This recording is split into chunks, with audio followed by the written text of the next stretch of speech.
Well, hey guys, my name is Hunter Rowe, and I'm a student pastor here at First Baptist Church Moody. And so this is our first video of our question and answer series. You all have submitted a few questions to our link, and I can repost that if you guys have some other questions or some follow up to this video. But I want to be brief, but I want to start off and say that every answer that we go through in this video is given from an evangelical Christian perspective. And so everything that we're trying to put forth or say is going to be based on what God's Word says and teaches. And so with that, I'm going to address two questions today. The first one is a great question. It's asked, why do bad things happen to good people? That is a very fair question, a question that honestly you're not alone in asking. Even since the Old Testament times, in Psalm 73, the subject matter of that psalm is basically the psalmist is writing and saying, God, why do the unjust, why are they prospering? Why are the sinners prospering? It seems like everything that they do, they're successful in it. They're cheating people out of their money, but yet they're not getting caught. While at the same time, the righteous are, being hurt in everything that they're doing. They're going to bed hungry. They're having to suffer and face harm. And so the psalmist is kind of crying out to God, like, God, why is this so? You look back at the whole story of Job, and you're likely familiar with that. Job was a God-fearer. He loved God. He feared God. But yet, if you have read his story, you know that Job went through some unbelievable suffering and pain and hardship and hurt. And so this is not an uncommon question. This is a question that's been asked for hundreds of years. And so I think for us to faithfully answer that question, we need to keep a few things in mind. And the first thing we need to keep in mind from a biblical perspective is that in the beginning, God created everything good.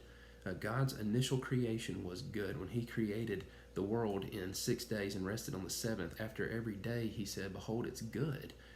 That was before sin entered the picture. In the first two chapters of Genesis is God's creation account of everything, the universe, the skies, everything in between, and then also the creation of man. But then Genesis 3 comes along, and this is where we really need to focus a lot of attention and effort, is on Genesis 3, because that's where Adam and Eve disobeyed God, and as a result, they are separated from God. They suffer a spiritual death as well as a physical death, but the worst part of it is being separated from God. They don't enjoy that fellowship that they once had with God.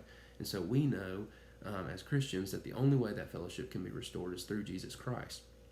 But that sin did not leave anything untouched.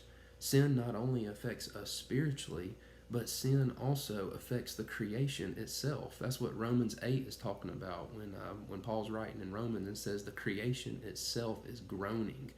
Creation is waiting for Christ to return and come back, because even creation is not as it should be. It's not as it was intended. It's not as it was created to be. Like tornadoes, earthquakes, hurricanes, all those different things are a result of the creation itself even being cursed because of sin. That's how big a deal sin was. So I think that's the first thing that we need to keep in mind in answering this question, is that God originally created everything good, and that sin, which we willingly engage in, is what has caused the curse upon ourselves as well as creation. But secondly, we also need to keep in mind, and this is much easier said than experienced, but when we embrace the gospel by faith, God certainly gives us the power to live this truth out. But it's that the Christian life does not promise us a life of ease and comfort. There's a lot of people in so-called churches out there today that basically try to present that message that if you come to Christ, your whole life will just be hunky-dory. Your marriages will never have problems. Your bank accounts will always be full. You'll never have a terminal illness come your way or to your family, and that's just not true. You look at all the disciples; they were literally either killed for their faith or they were banished and exiled. You look at God's own Son, Jesus Christ, crucified on a cross for us. You look at the testimony of all the church fathers in history, and then Christians around the modern world today. The Christian life is hard. We're never promised a carefree, easygoing life. The good news is about that, though, is God doesn't waste our sufferings.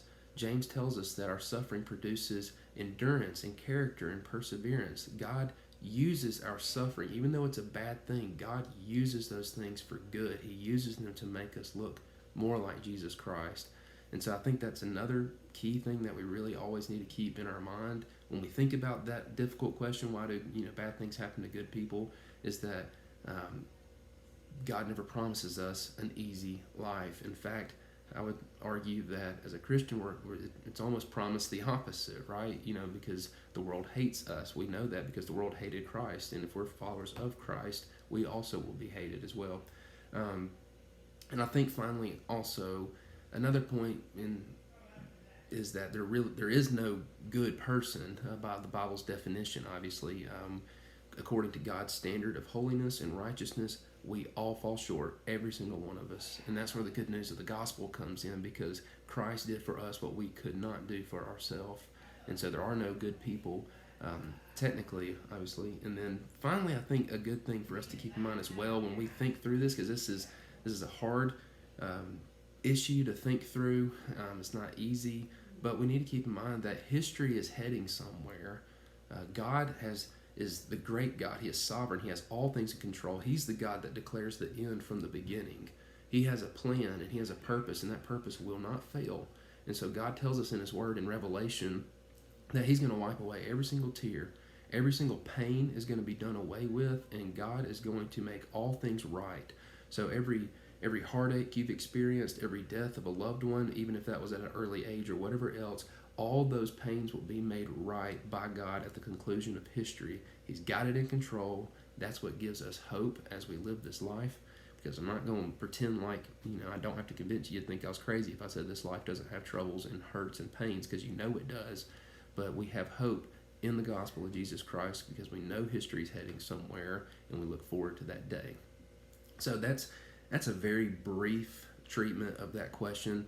There have been countless books and other resources that have been produced and written on that question alone. And so if you have further follow-up or further questions about that, feel free to ask me. I've got different books in my office even that address that question.